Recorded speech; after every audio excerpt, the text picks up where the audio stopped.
Chers amis, bonsoir, c'est Chaim Goël qui vous parle depuis Yerushalayim. Nous sommes rentrés à la maison et nous sommes rentrés pour vivre une étape considérable de notre appel. En effet, je puis à présent l'annoncer. Depuis bien des mois, le Seigneur m'a donné une directive très très claire, un ordre, je dirais. Moi, je n'ai pas peur qu'on appelle les choses, les directives de Dieu, un ordre. Certaines personnes n'aiment pas cette expression, mais moi, elle ne me dérange pas.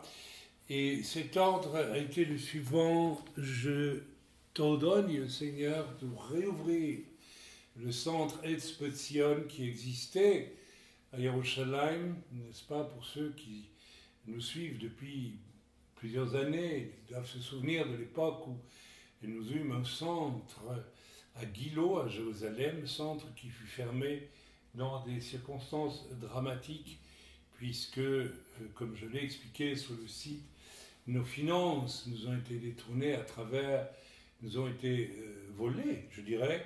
Les finances qui nous servaient à la location et à la vie de ce site nous furent volées par un groupe de jeunes catholiques convertis, soi-disant à Jésus-Christ, mais en fait très ambigus, et qui détournèrent tout un groupe de Suisses que nous avions formés, créés, avec des gens que nous avions d'ailleurs amenés pour plusieurs au Seigneur nous-mêmes, et ces gens ayant été détournés de nous par des manœuvres extrêmement viles de la part de ce groupe, eh bien, nous avons été à l'époque obligés de fermer notre centre, n'ayant plus les moyens pour le faire fonctionner.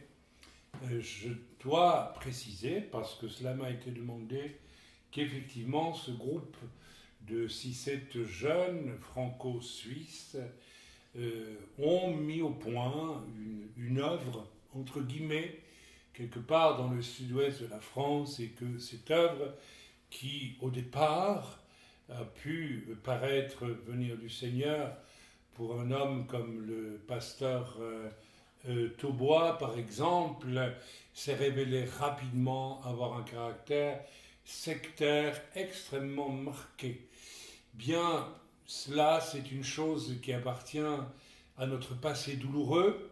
Nous avions accueilli ces gens, nous leur avions donné le meilleur de ce que nous avions quasiment pour rien pendant 3-4 mois, y compris un hébergement.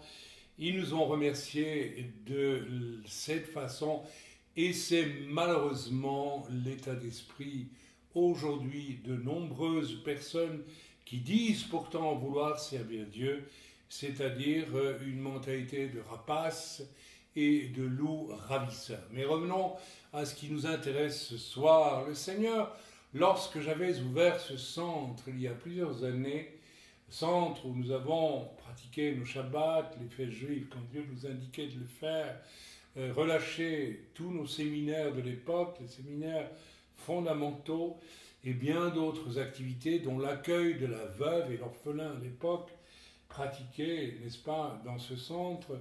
Eh bien, le Seigneur m'avait prévenu à l'époque de ce premier centre que celui-ci ne serait qu'une répétition générale, une préparation pour un centre, un deuxième centre qui lui s'ouvrirait, pardonnez-moi, j'ai le hoquet, qui s'ouvrirait alors plus tard au centre de la ville. Eh bien, voici que le Seigneur, depuis de nombreux mois maintenant, m'a parlé du fait que le temps était venu de réouvrir ce centre. Je puis attester ici que vraiment cela vient du Seigneur pour un but très précis, très particulier, que je ne vais pas dévoiler tout de suite parce que je sais que sur notre site viennent nombre de gens, peut-être pas un grand nombre, mais des personnes mal intentionnées, voire des personnes qui, n'est-ce pas, sont ennemies de Christ et que nous laissons venir sur le site et auxquelles nous répondons même parfois. Donc je me dois malgré tout une certaine réserve. Mais voilà, si vous désirez savoir où se centre qui sera une œuvre évidemment francophone dans la mesure où tous les soutiens qui ont été générés par le Seigneur d'une façon assez extraordinaire, sans que nous fassions d'ailleurs une publicité tous azimuts pour la demande de ces soutiens, chose que Dieu m'a demandé de faire en obéissance et que j'ai faite, eh bien ce centre qui est une émanation de la francophonie, n'est-ce pas, eh bien, et pour moi, c'est une grande joie de l'annoncer. Et si vous voulez savoir où il se trouve, eh bien, vous nous écrivez simplement sur l'adresse du site lève-toi-international.com et, n'est-ce pas, ces mails sont automatiquement redirigés. Je prierai, nous prierons pour savoir si nous devons vous donner l'adresse de ce centre et ainsi, si, comme pour la plupart d'entre vous, ce sera le cas, la réponse du Seigneur est positive, eh bien, vous y serez les bienvenus quand vous viendrez à Yerushalayim. Voilà, donc la chose est faite, la chose est annoncée. J'en viens maintenant à mon message. En réalité, je vais enregistrer aujourd'hui 2 messages. Le premier est celui que vous allez écouter et il s'intitule « Quelle est ta souffrance dans le corps? De quoi souffres-tu le plus, mon frère, ma sœur? Ce que tu crois être le manque d'amour ou ce que tu crois être le manque de rigueur ?» Alors, je n'irai pas plus loin. Avant, je vais entamer ce message tout de suite. Et directement, dans la foulée, j'enregistrerai un 2e message qui sortira d'ailleurs de la même portion d'écriture que celle que je vais lire en Luc au chapitre 21 aujourd'hui. Et ce 2e message, qui est tout à fait, je dirais, prophétiquement en accord avec les temps que nous vivons aujourd'hui, s'intitule « Prenez garde que vous ne soyez pas séduits ». J'ai été frappé en écoutant hier le message d'un rabbin que pas mal de gens écoutent, il s'agit de rabbin Dinovitch, et en lisant aujourd'hui un verset dans Luc que je vous lirai tantôt, je pense que nous sommes vraiment dans la phase, n'est-ce pas, de séduction qui vient avec une énorme subtilité aujourd'hui pour séduire les enfants de Dieu. Mais cela sera donc le 2e message que vous pourrez écouter également sur le site. J'en viens donc au 1er message et nous allons lire ensemble, si vous le voulez bien, n'est-ce pas, au chapitre 21 de Luc, du verset 1 au verset 5. Yeshua, ayant levé les yeux, vit les riches qui mettaient leurs offrandes dans le tronc. Ils avaient plusieurs offrandes. Alors, est-ce que par riche, il y avait plusieurs offrandes, ce qui ne m'étonnerait pas, ou est-ce que c'est leurs offrandes parce qu'il s'agit des offrandes des riches? Je ne sais pas, l'Écriture ne le précise pas. Il vit aussi une pauvre veuve qui... Alors, le Seigneur insiste dans l'Écriture ici, il ne dit pas une veuve, il dit une pauvre veuve, donc une personne veuve, donc déjà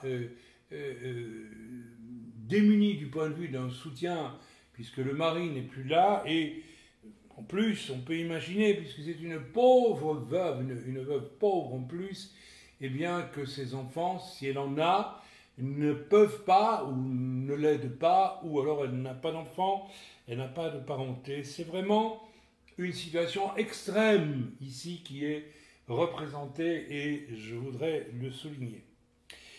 Et cette veuve donc mettait dans la boîte à offrande, dans le tronc, il mettait 2 petites pièces. 2 petites pièces.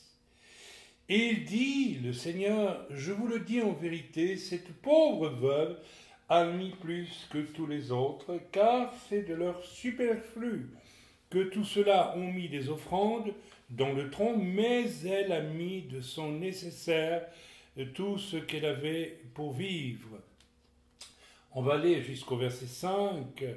Comme quelques-uns parlaient des belles pierres et des objets apportés en offrande qui faisaient l'ornement du temple, Jésus dit, les jours viendront de ce que vous voyez, il ne restera pas pierre sur pierre qui ne soit renversée.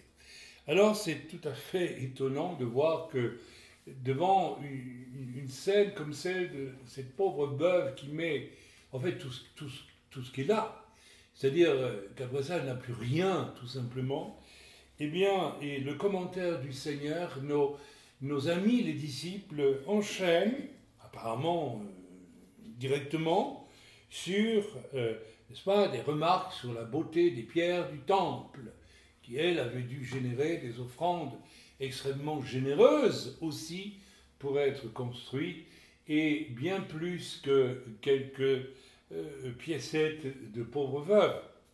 C'est très intéressant. Il y a là quelque chose d'absolument admirable. Les riches donnent du superflu, même si c'est beaucoup, c'est néanmoins du superflu. La veuve, elle, donne de son nécessaire, et même si c'est peu, en fait, elle donne tout, et je dirais même qu'elle donne plus que tout. Parce que ces riches, s'ils donnent beaucoup et de leur superflu, s'ils sont demain dans le besoin, auront peut-être un parent qui pourra les aider. Cette veuve qui est pauvre ici, manifestement, n'a plus rien à donner, et pourtant elle donne encore tout ce qui lui reste, le peu qui lui reste.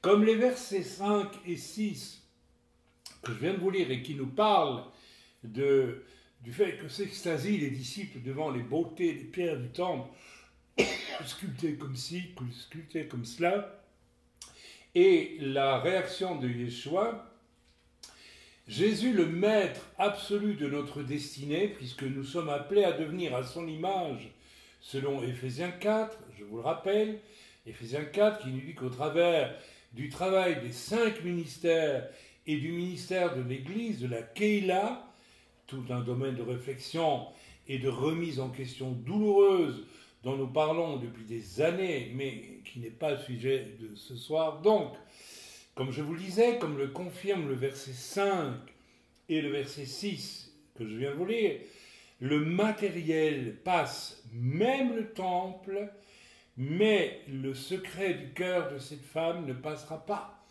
En effet, comme l'a prédit Yeshua, comme l'a prophétisé Yeshua, le temple fut détruit, mais il n'est plus là aujourd'hui. Mais l'histoire de la veuve est toujours là aujourd'hui.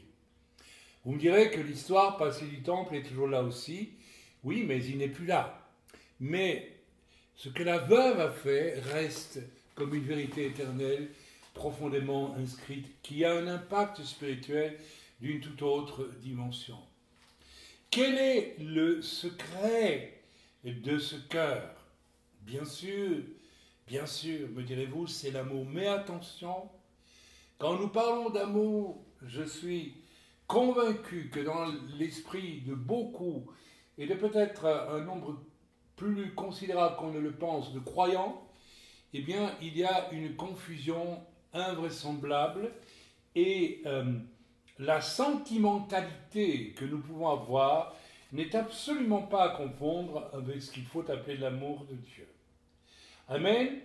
Mais attention, car cet amour sentimental qui fait se mettre en scène certains, et aussi certaines femmes, par exemple, assez envahissantes en particulier, cet amour qui n'est que de l'amour mièvre de soi et de ses sentiments faits, et pas du tout de l'amour de l'autre, en commençant par Dieu, eh bien, c'est vraiment quelque chose qui n'a rien à voir avec ce que j'appelle ici l'amour de cette pauvre veuve. Soit c'est l'amour Bambi Disney, soit c'est l'amour selon Yeshua. J'aimerais développer un tout petit peu ce thème afin de vous le faire comprendre. Cet amour charnel régit malheureusement la majorité des relations entre croyants eux-mêmes. Par exemple, nous croyons la même chose, toi et moi, donc nous nous aimons, puisque nous croyons la même chose. Par contre, ceux qui ne pensent pas comme nous, eh bien, nous ne les aimons pas. Ils sont différents de nous, nous ne les aimerons pas. Alors vous savez, quand on aime quelqu'un qui pense comme soi, en réalité on démontre tout simplement qu'on s'aime beaucoup soi-même et qu'on ne désire pas aller au-delà de cette limite. Un autre exemple de cet amour de la sentimentalité, cet amour de soi en fait, qui poussait, je le dis avec un sourire, parce que peut-être la sœur va-t-elle se reconnaître en écoutant ce show, mais elle a évolué depuis, comme nous devons tous évoluer, comme moi-même, je vais témoigner que j'ai dû évoluer. Cette sœur qui jadis, victime d'un christianisme à l'américaine, n'est-ce pas, plein de sentimentalité, mais de très peu d'amour en réalité, eh bien, me téléphonait avant de monter au culte pour me demander avec une voix d'enfant suave, « Chaim, est-ce que tu veux que je t'apporte des pommes? Tu veux que je t'apporte des oranges? Tu veux que je t'apporte des bananes ?» Et frères et sœurs, la sœur ne m'en voudra pas de le rappeler, parce que c'est un exemple, mais ce genre d'exemple, vous savez, il peut concerner n'importe qui. Comment vous exprimer combien cette sollicitude, que je vais qualifier de mièvre, provoquait en moi un profond malaise et une quasi-répulsion. Pourquoi? Eh bien, tout simplement parce que cette brave sœur, c'est une brave sœur, elle ne se rendait pas compte qu'elle appelait amour, l'amour de sa sentimentalité, c'est-à-dire de ce qu'elle aimerait peut-être qu'on lui fît, et qu'elle projetait par, n'est-ce pas, amour, entre guillemets, n'est-ce pas, sur la vie d'autrui. L'amour de cette veuve, à contrario de l'exemple que je viens de vous donner, est privatif. Il va la priver de son tout petit, de son minuscule îlot de bien-être. En fait, elle donne tout. Nous sommes ici dans le registre absolu de ce dont j'ai parlé la semaine dernière et qui intéresse curieusement tellement moins les gens que lorsque l'on parle de prophétie, n'est-ce pas, qui annonce des choses difficiles. Certes, il faut relâcher ces prophéties, mais on dirait que les chrétiens aujourd'hui sont bien plus préoccupés de se faire lever les poils des bras de frayeur. Est-ce qu'ils ont peut-être trop navigué sans prier suffisamment dans cet univers qui nous parle de choses négatives sans cesse, je n'en sais rien. Mais en tout cas, il est très évident, je le vois sur les fréquentations de mes shiurim, lorsque je prêche le samedi, le Shabbat, eh bien, on vient bien plus volontiers, n'est-ce pas, lorsqu'il y a un titre qui est accrocheur, sans vouloir être accrocheur, mais qu'il est par définition, que lorsque l'on va parler de choses beaucoup plus profondes et peut-être beaucoup plus essentielles. Donc, je l'ai dit, nous sommes ici avec cette veuve qui va se priver de tout, et non pas simplement essayer de faire plaisir, n'est-ce pas, avec son superflu. Parce que pour la sœur, le drame de la sœur dont je vous parlais il y a un moment, c'est que ce qu'elle m'offrait, c'était du superflu, mais elle croyait vraiment faire quelque chose d'extraordinaire. En fait, elle jouait des violons sur la sentimentalité de son cœur. Ici, nous avons vraiment, n'est-ce pas, une action chez cette veuve, n'est-ce pas, qui nous ramène à la notion du fameux Tzimtzum dont j'ai parlé et dont j'ai quelque peu parlé la semaine dernière. Je vous rappelle, le Tzimtzum, c'est cette action de Dieu qui, lorsque Dieu possédant en lui toute la magnificence de la création, n'avait nul besoin pour la contempler ou pour en jouir de créer quoi que ce soit, mais Dieu va se retirer, Dieu va faire un retrait, un tzimtzum, afin que la création paraisse et que d'autres en jouissent. Alors évidemment, je vous ai parlé la semaine dernière du grand tzimtzum en Yeshua Mashiach. Je sais que le mot tzimtzum peut faire rire et que de le placer, n'est-ce pas, avec le sacrifice de Yeshua Mashiach peut sembler un petit peu curieux, mais je vous demande de dépasser ce stade, n'est-ce pas, de la sonorité du mot et de comprendre que c'est exactement aussi dans le même esprit que Yeshua Mashiach se retire par rapport à sa gloire, par rapport à ses droits de royauté, pour nous donner la vie, finalement la vie éternelle. Je me retire, je m'annule, et je dirais même je m'absente, je disparais. Je ne dirais pas je me renie, mais je disparais. La veuve ne s'est pas reniée, elle a disparu. elle s'est annulée, elle s'est sacrifiée. Et par voie de conséquence, tu vis. Toi, mon frère, tu vis. J'aimerais un tout petit peu développer, car on ne parvient pas nécessairement facilement à cet amour-là. Parce que c'est là qu'il y a amour, lorsque ça me coûte tout. Je dis bien tout. Quand ça ne me coûte rien, c'est pas de l'amour. C'est de la gentillesse, à la limite. Elle peut devenir insupportable, parce qu'elle se croit de l'amour, et ce qui croit de l'amour et qui n'est pas de l'amour, c'est de la chair déguisée en chose de l'esprit, et ça pue, et c'est absolument épouvantable, et je ne suis pas étonné que jadis, face aux propositions aimables pourtant de cette sœur, je ressentais en esprit une espèce de répulsion violente, à tel point que je rejetais, n'est-ce pas, avec amour néanmoins, la proposition de la sœur. Je ne crois pas avoir été désagréable avec elle à l'époque, j'ai seulement dit non. Bref. Donc, j'aimerais que l'on comprenne que nous n'accédons pas si facilement que cela à cette notion d'amour timsum. Ou plutôt, il nous est pourtant, il nous est automatiquement, je dirais systématiquement et automatiquement révélé lorsque nous sommes sauvés par Yeshua et en Yeshua. Mais, frères et sœurs, c'est absolument intéressant de voir à quel point la plupart d'entre nous, la plupart des humains, gèrent mal cette révélation, la comprennent mal. La première erreur est due au fait que nous en jouissons avec une telle plénitude, une telle force de la révélation de cet amour. Rappelez-vous ce que vous avez vécu dans les premiers instants, après que vous avez accepté Yeshua, par quoi vous avez été visité, par quelle lumière, par quelle présence de Dieu.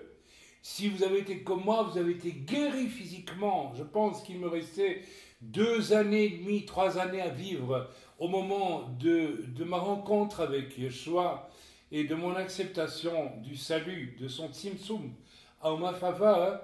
Eh bien, j'ai été guéri instantanément, visité par cet amour extrêmement puissant. Mais la première erreur que nous faisons, c'est que nous jouissons, et c'est logique, de ce grand amour. Que nous ayons été élevés ou non, avec amour ou sans amour, qu'importe, c'est un amour humain la plupart du temps. Nous imaginons alors que c'est là une finalité, ce don d'amour de Yeshua qui me visite. Une finalité dans laquelle, bien sûr, nous voulons nous installer, demeurer, et c'est normal. Et c'est là que nous oublions qu'il y a un mouvement à l'origine de ce don d'amour en notre faveur, c'est le fameux Tzimtzum. Pour que cet amour te soit révélé, il a fallu que Yeshua, sur la croix, périsse et se retire, je ne dirais pas se renie, mais sacrifie tout, te donne absolument tout face à un Tzimtzum absolu pour que tu vives. Il n'est donc pas logiquement pensable que nous puissions seulement demeurer dans une espèce de jouissance permanente de cet amour qui nous est révélé comme un but à notre existence. Au départ de tout, Dieu se retire, je l'ai dit déjà, pour que apparaisse le monde et que nous en bénéficions ô combien. Le fameux Tzimtzum. La mort expiatoire de Yeshua est aussi un retrait de soi de la part de Dieu quant à sa royauté, de Jésus quant à sa royauté et à son honneur aussi. Et ô combien l'honneur de notre Seigneur a été plongé dans un océan de boue qui est notre boue. Et tout cela a été vécu au bénéfice de notre seul salut et d'une nouvelle connexion avec la gloire immanente et de Dieu et du Créateur. Car vous connaissez tous ce fameux verset qui dit « Car tous sont pécheurs et sont privés de la gloire de Dieu. Nous avons donc été, grâce à un tzimtzum absolu, grâce à un don de soi complet de Yeshua, nous avons été regreffés, nous avons été à nouveau rendus capables d'être connectés sur toute la gloire de Dieu. Et voyez-vous, c'est la raison pour laquelle Yeshua va apprécier tellement le sacrifice complet que fait cette veuve, j'insiste. Elle ne donne pas du superflu, elle ne donne pas parce qu'elle peut ensuite rentrer chez elle et dire à un époux, écoute, j'ai fait une offrande magnifique, c'est tout ce qui nous restait, mais mon chéri, demain, tu vas aller raboter quelques planches et nous aurons de quoi manger. Non, elle donne tout et elle donne sa propre vie, en quelque sorte, d'une certaine façon. Mais, frères et sœurs, nous aussi, nous sommes créés à l'image de Dieu, et à notre tour, nous devons nous détourner des jours de rêve de notre rencontre avec Dieu au travers de Yeshua pour comprendre comment, où, quand, un jour, nous devrons aussi pratiquer cet amour tzimtzum, sacrifice délibéré, comme la veuve pour le bien d'autrui, car j'en suis convaincu, et il serait intéressant de suivre aussi la piste, j'allais dire matérielle, mais je vais dire spirituelle et matérielle, dans le visible de l'œuvre de cette offrande de la veuve, comparée au parcours visible et spirituel des offrandes, malgré tout superficielles, bien que richissimes, de ces riches. Eh bien, frères et sœurs, j'ai vécu en plus de 30 ans de ministère des expériences absolument éclairantes à ce niveau. Frères et sœurs, l'argent offert n'a pas du tout le même impact. Je parle de choses spirituelles ici. L'argent offert permet de faire l'œuvre du Seigneur, mais l'impact spirituel sera différent et l'impact tout court sera différent si, du fait de la façon dont cet argent est donné et surtout avec quel cœur il est donné. Si je ne donne que du superflu, eh bien, frères et sœurs, mon argent servira à construire quelque chose qui va peut-être durer, mais qui finira. Il y a de quoi réfléchir à tout cela. Beaucoup de croyants donnent de leur superflu à des œuvres qui prêchent, par exemple, la fameuse bénédiction de la plénitude financière, n'est-ce pas, etc., de la pensée positive. Alors, bien sûr, grâce à cet argent, on construit peut-être des locaux magnifiques ou que sais-je d'autre, mais un jour ou l'autre, ces choses, n'est-ce pas, tombent en désuétude ou disparaissent, se sont détruites. Par contre, frères et sœurs, ce qui est donné dans un esprit de sacrifice absolu engendre des œuvres qui dureront éternellement. J'en suis convaincu. Et cela va jusque dans le domaine de l'argent. Ce qui est donné vraiment dans un esprit de sacrifice complet, réel, du fond du cœur, engendre autre chose que ce qui est donné uniquement pour faire une bonne œuvre. Les versets 5 et 6 sont clairs.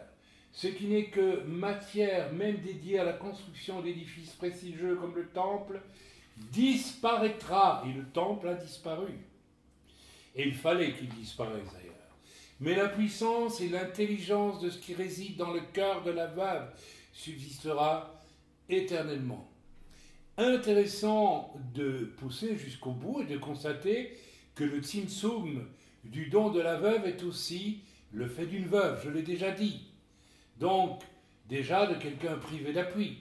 Peut-être le Seigneur l'a-t-il voulu, et sans doute, je suis sûr, dans l'historique de la relation entre Dieu et cette veuve, car Dieu a une relation personnelle avec chacun d'entre nous, avec notre histoire personnelle.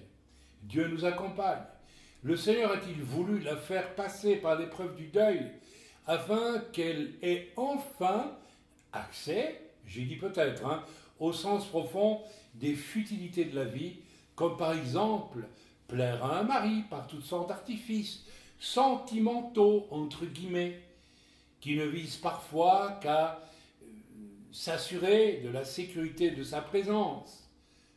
J'ai voulu ajouter même de sa fidélité.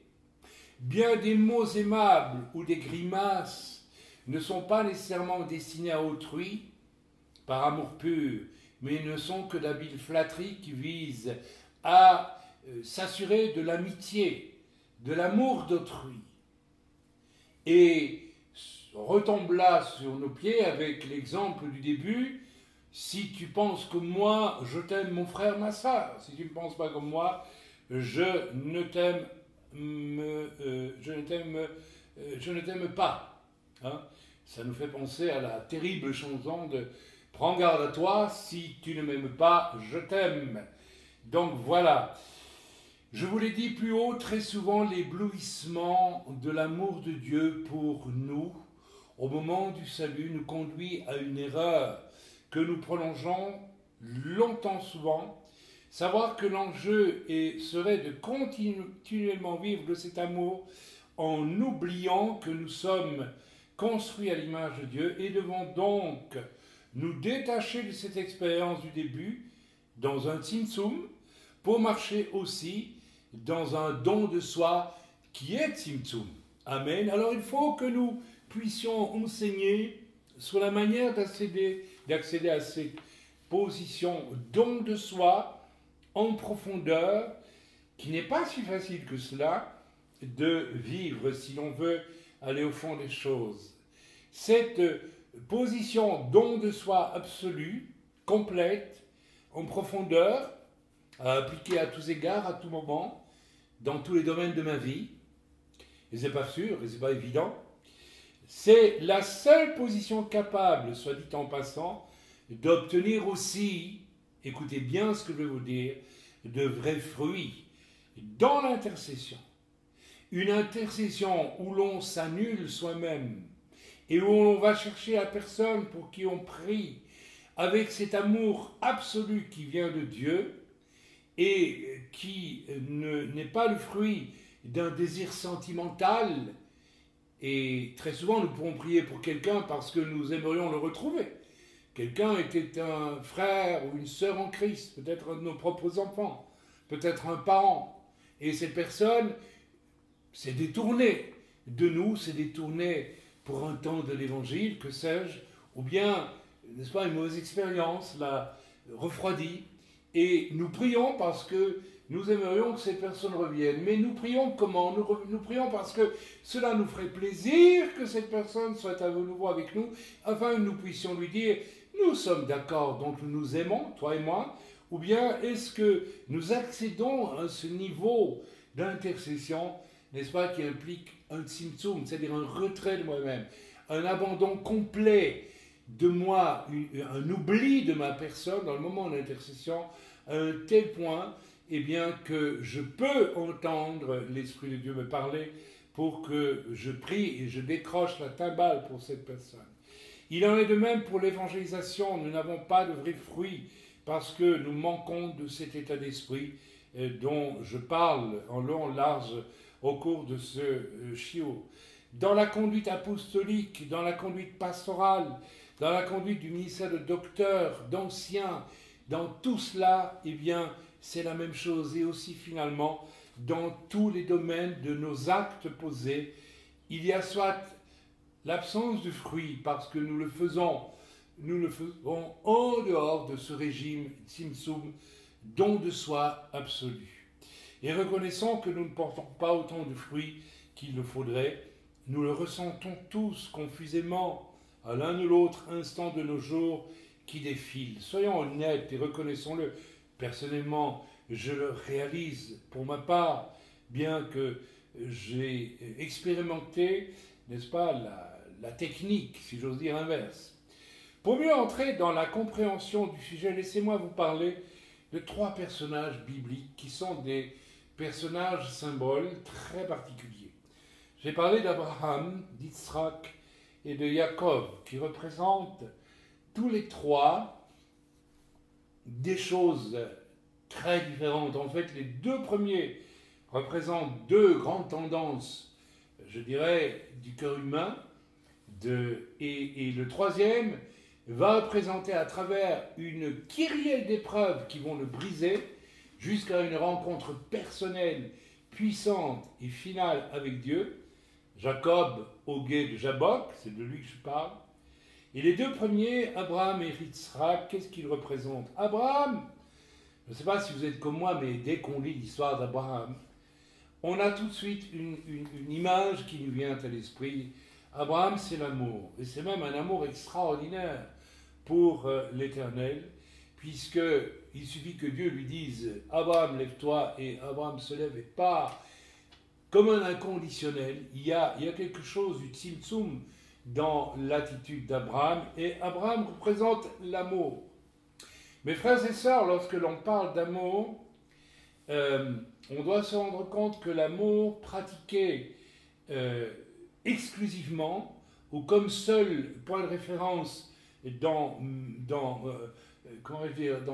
mon mental, dans mon ADN psychologique ou spirituel, va me conduire aux excès de l'amour, va me conduire à la sentimentalité et peut me conduire même à vouloir user de la vie qui m'est donnée d'ailleurs par amour et de la création qui m'est donnée, d'en user d'une façon qui devient excessive et qui me conduit à l'excès et qui me conduit même au péché.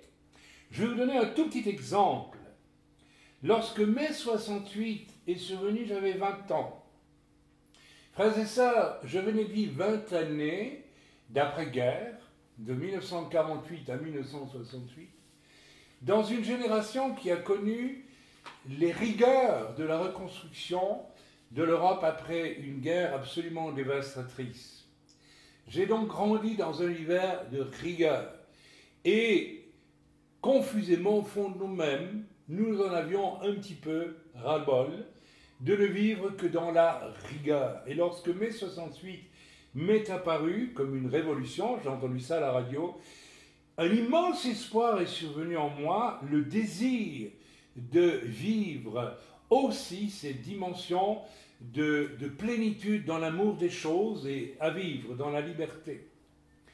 Et j'ai dû malheureusement assister aussi à l'apparition de quelque chose que je n'ai pas accepté à ce moment-là, à savoir, n'est-ce pas, l'amour poussé très loin.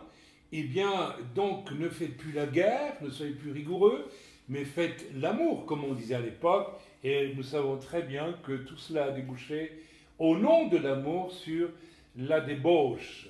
Et le passage de l'amour à son excès, qui amène à la sentimentalité, voire à la débauche, ne se fait pas nécessairement brutalement, il peut se faire si l'on garde l'esprit centré sur uniquement cette notion d'amour.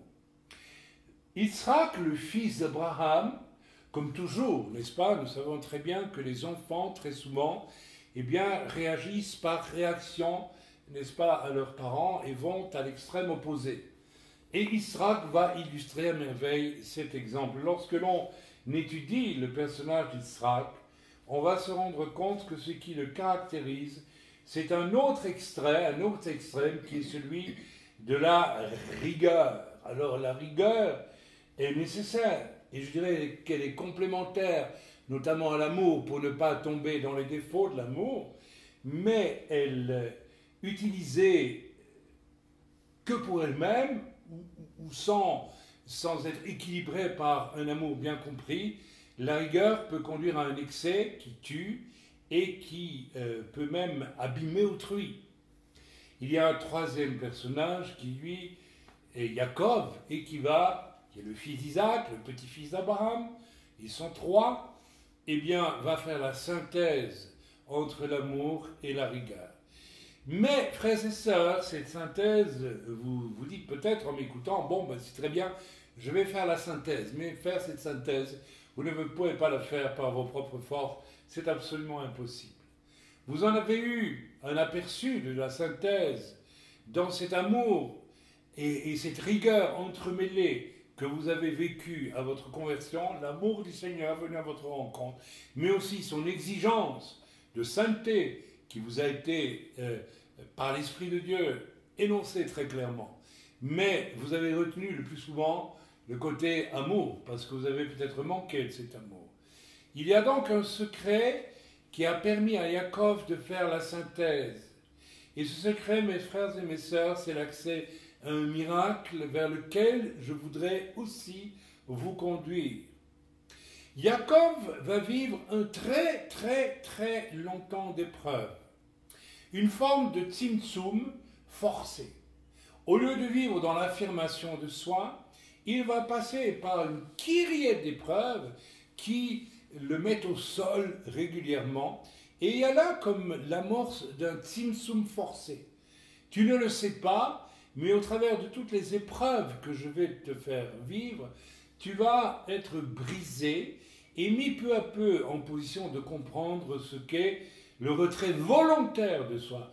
Au lieu que je te prenne ta vie et que je te la détruise devant toi, tu vas apprendre à la donner complètement, intégralement.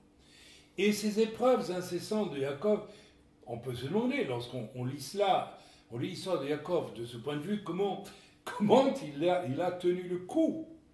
Il est d'abord le fils cadet et sensible face à un aîné qui a tout pouvoir, qui a tous les droits, et qui est un être insensible, égoïste, limité, sensuel, animal dans ses comportements. Il y a déjà là une grande souffrance.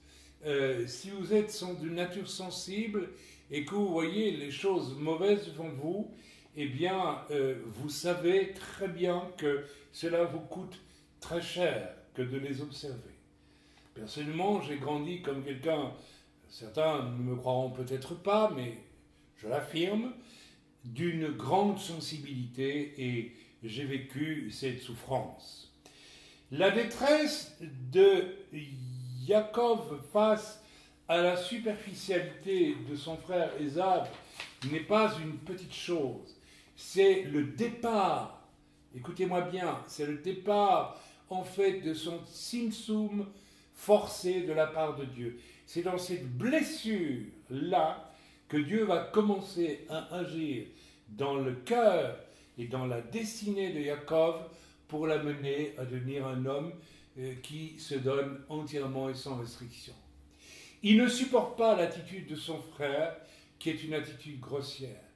Son droit de supplanter l'aîné n'est là, car le choix de son cœur est déjà un tzimtzum de sa nature humaine. En effet, par sa sensibilité, face à la grossièreté de son frère, il y a déjà là, par définition, quelque chose du tzimtzum. Je ne sais pas si vous me suivez. Et il est né avec ces notions de tzimtzum, mais qu'il va devoir un jour activer bien au-delà de cette seule sensibilité. J'espère que vous me comprenez. Il y a là un tzimtzum de sa nature humaine face au dessein royal de Dieu. Je vous rappelle que tzimtzum est retrait. Yaakov vivait aussi, et ce n'est pas anodin, en retrait, sous la tente, nous dit l'Écriture, non loin de sa mère, qui elle non plus ne courait pas à la campagne pour chasser le chevreau, contraire probablement d'Abraham qui a dû le faire, lui. Et Yaakov vivait loin de l'univers de l'affirmation de soi qui est déjà tout simplement celui d'Ésav, n'est-ce pas? Le reste de la vie de Yaakov est une dépossession, mais considérable, un tzimtzum imposé par Dieu, un brisement, un dépouillement continuel. Il doit fuir, vous connaissez son histoire, chez son oncle Laban, qui va le rouler dans la farine pendant 14 ans, si j'ai pensé, même plus en réalité, et il va ensuite, alors qu'il aime Rachel, se retrouver mari forcé de Léa qu'il n'aime pas du tout. Et voilà, ça continue. Léa enfante, Léa qu'il n'aime pas, pour laquelle il n'a pas d'assurance, en plus va enfanter des marmots, n'est-ce pas, Yaakov, mais celle qu'il aime, lui, ne lui donne pas d'enfant. Et ça continue. Au moment du départ de chez Laban, il doit s'enfuir littéralement, quasiment en cachette. Il ne peut pas partir la tête haute en disant voilà, je suis Yaakov et je m'en vais, etc., etc. On sent là aussi qu'il n'est pas à son aise Et là aussi, sa fierté, je dirais même son identité, est encore une fois celle de celui qu'on abaisse, de celui qui doit être brisé, de celui qui doit souffrir. Vient ensuite, et je schématise toute l'histoire de Jacob ici, hein, la confrontation avec son frère Ésav, qui est aussi une épreuve. Il aurait pu dire, je viens devant mon frère Ésav, mais je prépare une armée, et puis on va voir ce qu'on va voir. Après tout, c'est moi qui lui ai racheté le droit d'aînesse. Non, eh bien non, c'est encore une épreuve, car il a au fond de lui l'amour de sa famille, des siens, et de tout ce qu'il ramène de chez Laban, de ses deux épouses, et il ne veut pas que leur arrive le moindre mal, et pour ça il va eh bien s'aplatir devant son frère Ésav. Relisez, n'est-ce pas, dans la Genèse toute cette histoire, et vous verrez que c'est ainsi que les choses se passèrent. Pour sa simple survie et celle de sa destinée aussi, car il sait qu'il a une destinée, il est sur le chemin de cette destinée, et il sait donc que tout ce par quoi l'Éternel le fait passer en matière de souffrance et de brisement a fatalement un sens et le conduit quelque part. Il doit opérer pour cela avec une humilité inouïe pour la survie de ses destinés et aussi pour la survie des siens. Et enfin, notons l'étrange épisode de la lutte avec l'ange, où il va se voir briser l'os de la hanche. Alors, c'est très intéressant parce qu'en réalité, ici, Jacob est encore une fois brisé, il perd son combat, et pourtant, lorsqu'on lit ce passage, il gagne son combat. Alors, qu'est-ce qu'il a gagné? Il a obtenu une bénédiction, il a obtenu une rencontre très particulière, une rencontre au sommet avec Dieu en personne, parce que l'ange de l'Éternel, j'en suis persuadé, ce devait être Yeshua lui-même. C'est-à-dire qu'il a fallu, n'est-ce pas, cette lutte avec l'ange a représenté, d'une certaine façon, en résumé, le long parcours de brisement qu'il a fallu à Jacob pour qu'enfin, n'est-ce pas, il puisse avoir une rencontre très particulière au sommet, je dirais, avec l'Éternel, qui va être quelque chose de spécial, c'est-à-dire quelque chose que Dieu va faire pour que de manière surnaturelle, enfin, amour et rigueur puissent vivre en harmonie dans son existence. Ceci est très, très intéressant. Revenons à Abraham, nous avons dit, Abraham c'est l'expression de l'amour, mais il y a le danger de déformer cet amour vers les excès dont nous avons parlé tantôt. Yitzhak, c'est la rigueur, mais nous connaissons les excès que la rigueur peut engendrer si elle n'est pas harmonieusement combinée avec l'amour. Et il faut, je viens de vous le dire, une rencontre au sommet avec Dieu pour que cette capacité de mixer amour et rigueur soit spirituelle et non pas une recherche, une tentative que vous pourriez faire vous-même. Jacob, je l'ai dit, c'est donc la synthèse au travers d'un lent et progressif processus de souffrance qui va culminer dans une rencontre avec Dieu qui le transformera définitivement, je dirais durablement plutôt. La veuve de la Pite, si vous me comprenez, la veuve dont Jésus parle au début du message, était, si vous me comprenez bien, donc une fille de qui? D'Abraham? D'Isaac? Non, c'était déjà une fille de Jacob. Cette femme avait été brisée, et elle en est arrivée au point où elle pouvait donner tout, n'est-ce pas, pour plaire à Dieu. L'apôtre Paul était d'abord un fils, je dirais, ben Yitzhak, un fils de la rigueur, un pharisien rigoureux, très sévère. Et c'est pourquoi Yeshua sera sévère avec les pharisiens. Il les aimait pour leur rigueur. Ils étaient les plus rigoureux des Juifs de l'époque. Mais il va leur reprocher de refuser que Dieu leur accorde l'harmonie entre la rigueur et l'amour, n'est-ce pas, par un attouchement divin qui ne pouvait venir que de Yeshua lui-même. Et c'est cela qui va plonger Yeshua dans un chagrin profond et une forme de un rejet de cette rigueur, n'est-ce pas, dans ses excès. L'apôtre Paul deviendra fils de Dieu, je dirais fils de Ben Yaakov, à partir du moment où il va faire, n'est-ce pas, une rencontre violente, très particulière, sur la route de Damas, avec qui? Avec Dieu, avec Yeshua. Amen. Et de là, il recevra, après un temps de mise à part quand même, de plusieurs années au désert, la capacité synthétique d'utiliser amour et rigueur en harmonie spirituelle d'un point de vue d'un attouchement divin et non pas par une volonté humaine. Amour parfait, rigueur après une rencontre surnaturelle avec Dieu et un temps de 3 ans, n'est-ce pas, mis à part. Frères et sœurs, nous pouvons songer à Moshe. Moshe sort d'Égypte, n'est-ce pas, il est prince de la maison d'Égypte et c'est un homme rigoureux. Il est élevé dans la rigueur des lois égyptiennes. Il est un Ben Israq dans sa mentalité et excès, bien sûr, il tue un Égyptien. Et il est un fils de la rigueur. Après 40 ans de synthèse avec la notion abrahamique amour, et aussi une rencontre quand même très particulière avec Dieu, eh bien, il est prêt à agir avec le Seigneur. Alors, nous voyons que ce soit chez Paul, que ce soit chez Moshe, que ce soit chez Jacob, il y a toujours à un moment donné une rencontre très particulière avec Dieu.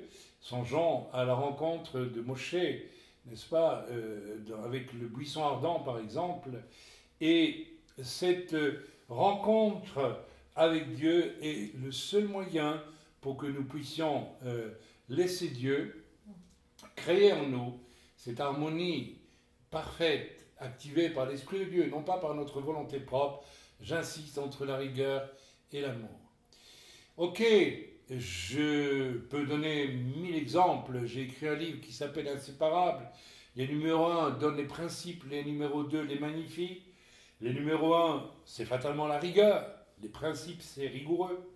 Et les numéros 2, c'est fatalement l'amour. J'en ai parlé. L'homme, n'est-ce pas, est régi par les principes de la rigueur. La femme est bien plus régie par la rigueur, par les lois de l'amour. Et les deux, n'est-ce pas, sont complémentaires. L'homme rigoureux, la femme avec sa sensibilité d'amour, sont les deux. Ce qui ne veut pas dire que l'homme ne doit pas avoir d'amour. Comprenons-nous bien, mais encore une fois, n'est-ce pas, un amour qui vient de Dieu.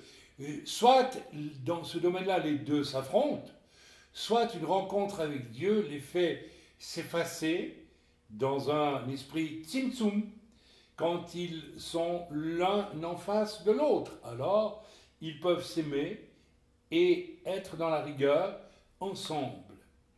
Nous avons tous une dominante en nous. J'aborde la partie finale de mon message sur le sujet ce soir. Nous avons soit, de par notre passé, notre éducation, le contexte dans lequel nous avons grandi, nous avons soit une composante amour très, très forte. Je songe peut-être ici à la sœur dont je parlais au début de ce séjour, qui a vraiment grandi dans beaucoup de l'amour de la part d'un papa, d'une maman, je ne sais pas, j'imagine. Mais nous pouvons aussi avoir une dominante rigueur. Alors, quand je considère mon propre passé, parce que je vais mettre un petit peu, n'est-ce pas, non pas en valeur, pas du tout, mais me mettre sur la sellette, et j'ai eu un père instituteur qui, par son éducation extrêmement rigoureuse, je ne vais pas rentrer dans les détails, mais il a été élevé dans une atmosphère extrêmement rigoureuse en tant qu'étudiant, n'est-ce pas, à l'époque, avant la guerre de 40 déjà. Et si je dois résumer mon papa, qui est décédé aujourd'hui, je dirais que c'était exigence absolument absolue et rigueur tout aussi absolue. Rigueur confinant un perfectionnisme parfois mortifère et qui en tout cas fermait la porte à toute forme de nuance et bien souvent aussi à la notion d'amour, sans qu'il s'en rende de lui-même d'ailleurs contre. Du côté maternel, j'ai vécu aussi une influence, je dirais, de type janséniste. Je ne peux pas le dire autrement. Et si je dois prendre un mot qui résume la pensée, je dirais l'essence même de l'éducation, de l'influence maternelle, je parlerai d'idéalisme. Alors vous voyez que idéalisme, exigence et rigueur, tout ça, ça nous place du côté de quoi? De la rigueur. Donc j'étais vraiment, j'ai grandi dans un univers Ben Yisraël absolument complet. Je ne dis pas qu'il n'y avait pas d'amour du tout chez nous, mais ce qui prédominait, c'était la rigueur, l'exigence, la sévérité, et aussi, par voie de conséquent, des excès, de la dureté. Amen. Et une absence d'amour quand même. Donc, ce qui a engendré chez moi d'ailleurs une très grande frustration du point de vue de l'amour et une rébellion dans ma jeunesse. J'ai connu lors de ma rencontre, à partir de ce moment-là, vous pouvez le comprendre, n'est-ce pas, j'ai commis l'erreur absolument prévisible que beaucoup commettent. Dieu m'aime, et donc je n'ai pas connu cet amour, ni connu beaucoup d'amour, et je m'installe donc dans cet amour, car c'est justice, puisque j'en ai été privé de l'amour. Voilà.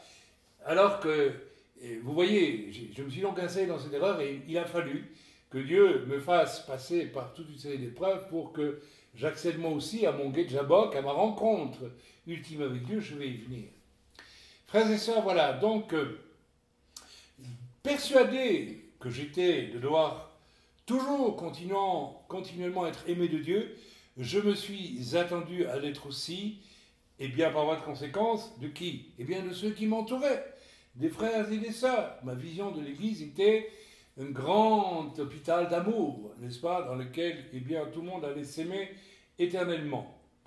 Le comble est que pour commencer ma nouvelle vie sincèrement et pour obéir à Dieu, j'ai fonctionné naturellement sur mes acquis, mon formatage de base. Alors c'était le comble, alors que j'attendais, n'est-ce pas, que cet amour dont j'ai été baigné à ma conversion, et de quelle façon, s'il vous plaît, n'est-ce pas, quand je songe, n'est-ce pas, aux interventions de Dieu, déjà une année avant ma conversion, lorsque j'ai entendu dans ma chambre la voix de Dieu me dire, de manière très audible, une voix que je qualifie pour avoir de nucléaire, parce qu'elle m'habitait autant à l'intérieur qu'à l'extérieur, lorsque je l'ai entendue, et cette voix me dire, je suis ton Père et je t'aime. Bien, alors que je tombais moi dans le piège à ma conversion une année après, de vouloir vivre toujours dans une espèce, pardonnez-moi l'expression, d'orgasme, d'amour et d'environnement d'amour, eh bien, j'ai commencé, moi, à fonctionner selon mon propre formatage qui était le contraire. La rigueur, l'idéalisme, l'exigence. J'ai fait mon Yitzhak, j'étais fils d'Isaac. Les fruits, beaucoup de positifs de ce point de vue, je ne vais pas renier, n'est-ce pas, les acquis de la rigueur qui m'ont été donnés par mon éducation et que Dieu a purifié et que Dieu me demande de continuer à utiliser. Je ne vais pas les renier, mais excusez-moi, je recherche mes notes ici. Beaucoup de points positifs, je l'ai dit, de ce point de vue, de ce qui est vrai, parce que la rigueur conduit aussi à la vérité. Si je suis rigoureux et que je cherche rigoureusement, j'aboutis à la vérité. Et ceci est très important. Et cela continue à être un mécanisme très fort en moi et que je ne renie pas. Et je crois que tout le travail que nous produisons au niveau de ce site, par exemple, en est la démonstration, en est la preuve, bien que rien n'y soit parfait.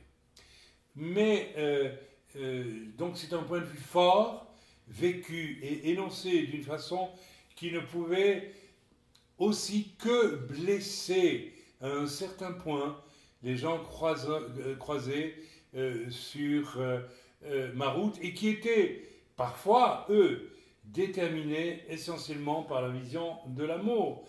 Et n'ayant pas pour autant la vision de la rigueur. Donc,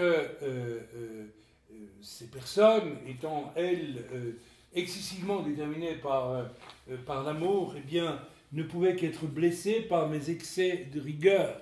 De même que moi, je pouvais être blessé ou révulsé, je l'ai dit tantôt, du fait de la rigueur par les excès sentimentaux, les mièvreries. Je me rappellerai toujours d'un ministère, n'est-ce pas, que j'ai croisé et qui priait avec une petite voix susurrante et mielleuse, et j'avais un malaise, n'est-ce pas? Les fruits de cette rencontre entre un homme formaté par la rigueur et un univers chrétien qui ne l'était pas nécessairement, eh bien, on les devine, on les imagine. Ce furent les trahisons, les lâchages, les lynchages, la haine, la calomnie, etc., etc., que je peux comprendre jusqu'à un certain point, mais que je ne peux pas comprendre au-delà d'un certain point non plus. Jusqu'à me pousser, et là j'étais dans mon parcours Yaakov, où Dieu était en train, n'est-ce pas, de me plaquer au sol et d'essayer de me faire comprendre quelque chose, jusqu'à me pousser au désespoir. Oui, Dieu cherchait à me pousser au désespoir, car j'en avais besoin, parce que la rigueur avec laquelle j'étais formaté était utilisée pour servir le Seigneur, et en tant que telle, elle ne pouvait pas être utilisée pour servir le Seigneur. Et après le désespoir est venue la dépression, avec, je vous le dis, des tentations qui sont allées très loin, à savoir un désespoir absolu qui m'a conduit à la tentation, à laquelle j'ai immédiatement résisté, bien sûr, du suicide, n'est-ce pas? Et je pense que Moshe lui-même, lorsque, n'est-ce pas, il a été chassé d'Égypte après avoir tué, n'est-ce pas, cet Égyptien, eh bien, a dû connaître une période de grand désarroi, de grande détresse, dont la Bible ne nous parle pas, mais que j'imagine très aisément, et un désarroi profond qui a duré 40 ans, rendez-vous compte, avant que Dieu ne le rencontre et ne lui donne la capacité toute surnaturelle de balancer correctement amour et rigueur.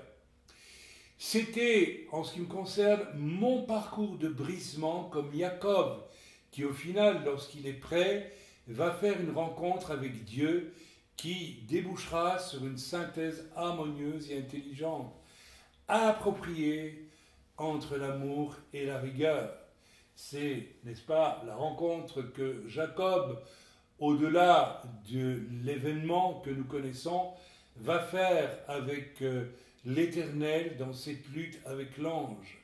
Et dans une certaine façon, nous luttons tous avec l'ange de l'Éternel. Nous luttons tous avec Yeshua et nous ne nous en rendons pas compte, que ce soit par excès d'un côté ou excès de l'autre. Et pour cela, j'ai eu finalement ma rencontre, mon guet de Jabbok, avec ma hanche brisée, mais aussi ma victoire, qui fut celle d'être béni par Dieu d'une façon toute particulière. En deux mots, je vous raconte, dans cette phase de ma vie où je me suis trouvé désespéré, où j'ai remis l'assemblée dont j'étais le pasteur pyramidal, je le dis au passage, car je l'étais puisque j'étais rigoureux, pyramidal, et un certain légalisme, un certain esprit rigoureux peut vous conduire et vous conduit généralement à vous croire absolument nécessaire, et donc vous êtes pyramidal. C'est aussi une des choses que Dieu a atomisées dans ma vie lors de cette rencontre au sommet de mon guet de Jabbok à moi avec l'Éternel. J'étais invité à l'époque, n'est-ce pas, par Tom Hess. J'ai reçu 3 ou 4 fois la même lettre, je m'en souviendrai toujours, pour participer à une rencontre annuelle qui se tient ici à Jérusalem, chez Tom Hess, et j'ai ressenti de la part de Dieu que je devais m'y rendre. Alors j'y suis allé, et j'ai été saisi, ça se passait il y a déjà pas mal d'années, par un esprit de prophétie très fort, très particulier, qui a été relâché alors que je ressentais une hostilité. Vous savez, Jérusalem est hostile aux prophètes, une certaine hostilité n'est-ce pas, cet esprit de prophétie a donc été activé pour plusieurs personnes sur l'estrade à l'époque, avec l'autorisation de Tom Hess, qui, lui n'étant pas d'origine israélite, ou apparemment en tout cas, a attesté que tout cela vient bien de Dieu. Donc, je me suis trouvé, après une période extrêmement difficile, humiliante, blessante dans mes relations avec pas mal de gens, et même de serviteurs de Dieu à l'époque, du fait de ma rigueur extrême, eh bien, je me suis trouvé conforté, là, sur cette plateforme, devant un parterre de 200, 300 personnes, je ne me souviens pas trop, tous des serviteurs de Dieu ou des gens engagés d'une manière ou d'une autre dans le service du Seigneur, et cependant, pas un atome de mon désespoir, de ma tristesse, de ma désillusion absolue ne m'a quitté pendant ces prestations.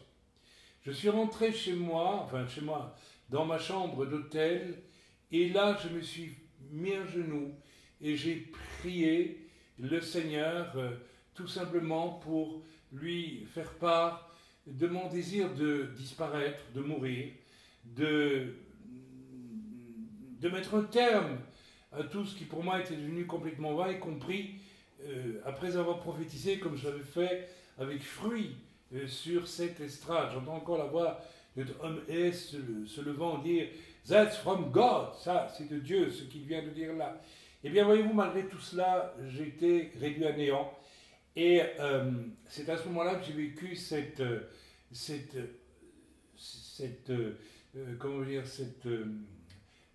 chose tout à fait inattendue, incroyable. J'ai été ravi au ciel. Exactement, je le témoigne parce que, voilà, il faut le témoigner sans mettre trop l'accent là-dessus. Comme Paul le dit, je n'ai pas su si c'était dans mon corps ou hors de mon corps, mais je me suis retrouvé en un instant devant qui? Eh bien, devant Yeshua. Vous décrire le regard de Yeshua, qui est un regard où la rigueur et l'amour sont parfaitement harmonisés et qui reflète donc un amour d'une pureté et une sainteté qui n'a rien à voir avec nos sentiments et notre sentimentalité. Je ne pourrais pas vous le décrire, mais je l'ai vécu. Alors je ne vais pas être trop long. La première chose qui m'a frappé, c'est que le Seigneur m'a dit « J'apprécie ce que tu as fait jusqu'à aujourd'hui et tout ce que tu as dit. J'apprécie, tu as porté des fruits pour moi, malgré ton défaut d'être trop déterminé par la rigueur. Et pour moi, c'était un cadeau exceptionnel parce que je me voyais comme une peau de banane séchée sur une poubelle, traînant là depuis 15 jours. Alors c'est vous dire dans quel état je me considérais et je me voyais comme cela. Alors que j'avais donc toutes ces persécutions, le rejet, n'est-ce pas, de plusieurs avaient jeté sur moi un voile absolument négatif et dans mon esprit. La deuxième chose que le Seigneur m'a dite et que je trouvais extraordinaire et qui m'a bouleversé, je veux que tu deviennes comme moi. D'abord, j'étais stupéfait, je ne me sentais pas digne d'une telle parole, et le Seigneur m'a rappelé que je l'avais prêché bien souvent en prêchant Ephésiens 4, où il est dit que Dieu a donné des dons à l'Église et 5 ministères pour mener chacun à la mesure de la stature parfaite de Christ. Et c'était bien là, n'est-ce pas, l'objet de cette rapture au ciel, de cette montée au ciel. Court rappel, devenir à la mesure de stature de Christ, ça veut dire quoi? Eh bien, rappelons-nous simplement que Yeshua est venu une première fois comme fils de Joseph, comme Messie ben Yosef, comme le disent les rabbins eux-mêmes. Ils disent que le Messie viendra d'abord comme Messie de souffrance, c'est-à-dire Messie d'amour, d'accord, qui se donne jusqu'au bout, qui fait un tzimtzum magistral à la croix. Et les rabbins parlent d'une deuxième venue du Messie, et qui sera alors le Messie ben David, et qui lui sera le Messie de la rigueur, et je crois aussi, évidemment, de la synthèse parfaite entre la rigueur et l'amour pour établir le royaume messianique qui vient durant 1000 ans bientôt. En lui, en Yeshua, amour et rigueur sont parfaits. Et vous comprenez maintenant qu'autant que Moshe en a eu besoin dans la rencontre avec le buisson ardent, que Paul l'a vécu dans l'a vécu sur la route de Damas, que Yaakov l'a vécu dans sa rencontre avec l'ange de l'Éternel qui était Yeshua, plus que probablement. Nous avons tous besoin d'une rencontre, je dirais, au sommet, qui va nous permettre, n'est-ce pas, au bout d'un processus de brisement, dont nous avons besoin, frères et sœurs, tous, autant que nous sommes, de recevoir de la part de Dieu un cadeau stupéfiant qui est celui de pouvoir, n'est-ce pas, utiliser en harmonie rigueur et amour. C'est pourquoi à la fin de mon entretien avec le Seigneur au ciel, eh bien, j'ai été surpris de voir que, juste avant que je ne revienne dans ma chambre, que j'ouvre les yeux, me rendant compte que j'étais toujours à genoux dans ma chambre, n'est-ce pas, à l'hôtel, eh bien, le Seigneur a pris entre son index et son pouce un diamant de la grosseur, je dirais d'un point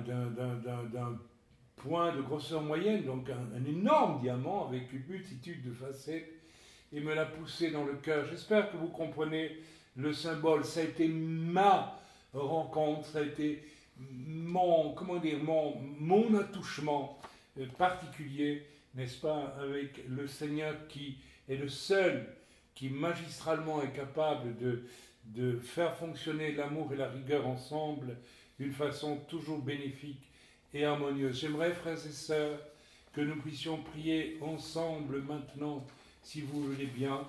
J'espère et je suppose que vous avez saisi l'intensité et l'importance de ce message, qui n'est pas spectaculaire, mais qui est profond, surtout dans les temps où nous vivons. Frères et sœurs, peut-être que vous souffrez d'une façon ou d'une autre d'un amour qui n'est qu'humain et dans lequel vous avez été formaté par vos parents, par votre milieu, et que vous avez axé toute votre existence sur l'expression de cet amour jusqu'à le conduire à des choses insupportables, parce qu'elles ne sont que chères en réalité. Peut-être que vous avez été formaté dans un univers rigoureux à l'extrême comme moi, j'ai été formaté, et vous en souffrez parce que vous vous rendez bien compte que cela ne peut pas vous suffire. Eh bien, je vous invite à prier simplement avec moi là où vous vous trouvez maintenant. Répétez après moi: Père éternel, au nom de Yeshua Mashiach, qui est ton Fils bien-aimé, je te confesse ce que tu sais déjà, à savoir que j'ai été formaté dans l'amour Walt Disney, Bambi, où j'ai été formaté dans la rigueur qui, par excès, peut blesser, tuer, détruire. Et je t'en demande pardon. À la lumière de ce qui vient d'être enseigné, je comprends qu'il y a pour moi une porte de sortie. Et Seigneur, quand tu le jugeras bon, quand tu auras suffisamment brisé ce qui doit être brisé en moi, je t'en supplie, accorde-moi cette rencontre unique avec toi, à partir de laquelle, que ce soit devant un buisson ardent, que ce soit devant une lumière vive sur la route de Damas, que ce soit dans une lutte avec toi, que ce soit comme Chaim, dans une rapture au ciel, que sais-je, qu'importe, mais je puisse recevoir de toi cet attouchement qui me rende à ton image capable de gérer amour et rigueur en perfection, par la vertu et l'aide du roi HaKodesh, du Saint-Esprit, qui œuvre avec toi, Seigneur. Dans le bon nom de Yeshua. Amen.